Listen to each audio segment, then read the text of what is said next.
here at IMX 2026 in Nashville, Tennessee. I am here with Mr. Tim McNabb with McCullough Engineering. Tim, welcome to the show, man. Thank you very much, Patrick. I appreciate you all inviting us. Yeah, glad to have you. Super excited to chat with you today. We were kind of talking before the show. This is the Inland Marine Insights podcast. So we're here. This is kind of the podcast arm of IMX 2026, talking with folks all over the maritime industry, from engineering groups to manufacturers to safety leaders, nonprofits, and really just kind of picking their brain on what all's kind of exciting in the space right now. Before we jump too far in, if it's okay, I'd love to just get a quick little intro from who is Tim, McCullough Engineering, kind of your guys' mission, where your guys based, all that good stuff. Yeah, sounds good. So my name is Tim McNabb. I work for McCullough Engineering Services. I'm the director of business development. So I graduated in 2001 from University of South Alabama with a double E degree. Okay. I've been with McCullough for about 5 years. McCullough Engineering, we're based on the Mississippi Gulf Coast. I actually live in New Orleans. Okay. We're kind of spread across the Gulf Coast, and we support vessel owners, shipyards, other operators with electrical engineering needs. Yeah. So a lot of times you need switchboards, control systems, things of that nature, and that's what we specialize in, as well as troubleshooting existing issues on vessels that are currently in operation. Awesome. And that's pretty much us in a really quick thanks, man. snippet. Yep. That's awesome. Appreciate that. The one thing, Tim, that we're chatting about with folks here at IMX is like, what's one thing that you guys are seeing kind of in your space, or it could be, in the industry, maritime industry in general, that's kind of exciting to you right now? Is there anything that kind of gets Tim excited or McCullough Engineering excited about what you guys are seeing in the space currently? Right now, yes. So I wouldn't be good at my job if I wasn't excited about what I do. That's right? fair. So, That's fair. So we, one of the things that I see that's exciting that I've never seen before, I've got 25, 26 years of experience in the industry, is so much emphasis or so much exposure in the shipbuilding industry as a whole from the government. Okay. And from other areas. You're starting to see, the current administration kind of pumping money and pumping focus into the industry, which we've always kind of been in the background, right? Not usually in the forefront. So with that brings a lot of opportunity. Sure. And one of the big things I'll probably mention later is I think it speaks to a lot of the young people that probably don't know some of these opportunities even exist. And, you hear a lot about AI, you hear a lot about, how that's coming along so rapidly, and people are concerned about having jobs coming right out of college.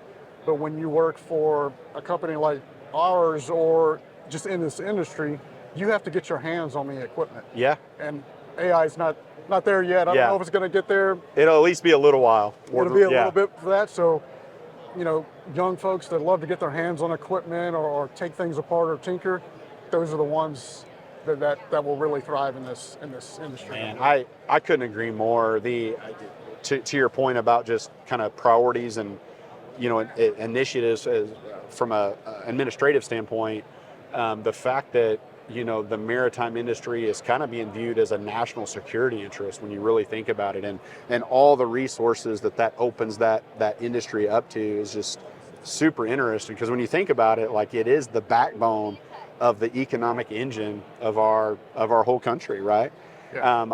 So to your point, I think that's really interesting. And then the only other comment I had was, I see all the trends here. You'll see these workforce development trends, and the need for, like, electricians, for example, like just the massive shortage that we have.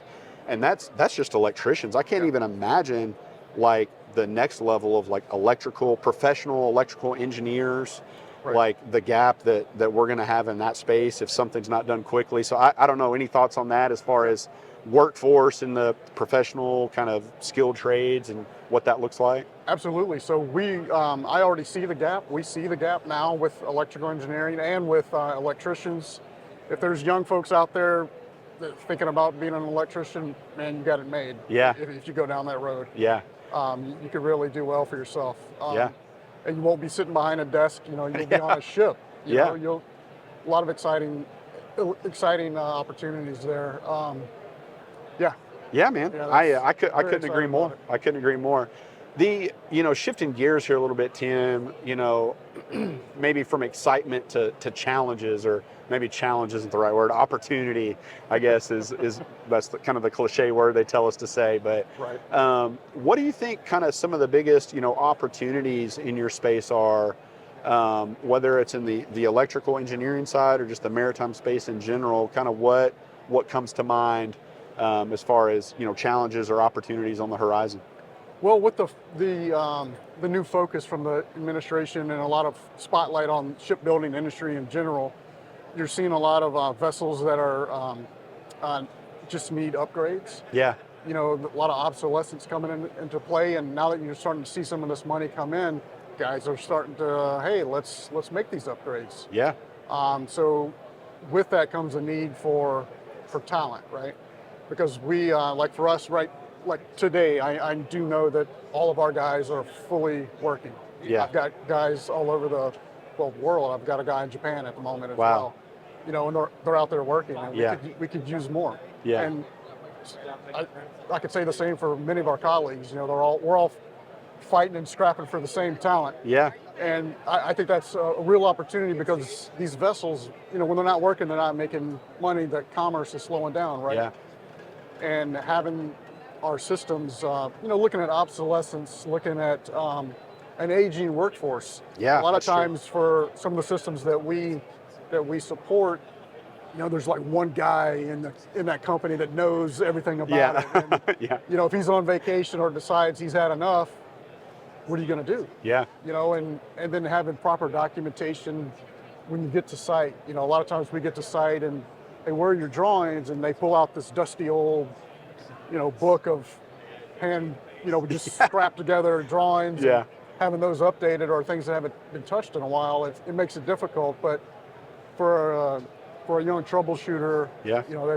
that's an exciting challenge. Man, it's almost like the constraint now is not the demand or the business side, it's the execution, like the workforce side, right? It's like, to your point, like if you guys had, just pick a number, 10 more professional engineers tomorrow, like you Yeah. could probably get them gainfully employed pretty quickly, it sounds like. So I think Absolutely. that is exciting in the space, that it seems that the industry's almost kind of shifted to where we definitely don't have a demand problem. We have a workforce constraint, and we got to get that Right. pipeline caught up, right? So that's really cool, man. Really cool. Well, what else, man? How about if anybody wanted to learn more about, like, Tim, what you got going on over at McCullough Engineering, what's the easiest way to connect with you guys? So for me, we're a bit of a small company. We're about 25, 26 people. Yeah. So I'm the business development director. So Yeah. that means I also do our LinkedIn Yep. posts. I do all You the got a bunch of marketing other and everything. hats, So yeah. if you look us up on LinkedIn, Tim McNabb or McCullough Engineering Services, that's usually where we kind of keep up there. And then a lot of times at these shows like IMX Yeah. for 2026, I'll walk around the show. I've already ran into several customers and colleagues. Yeah. And we catch up here. So yeah, that's usually the best place. Well, cool, man. Yeah. Well, thank you for coming on today. Super excited of all the things you guys are doing. At McCullough Engineering, we'll definitely keep an eye on it in the future, and hope you have a good rest of your show, man. Yeah, you too. Thank you all so much. Thank you. Good to Appreciate meet it. you. Yeah. Yep. Thanks.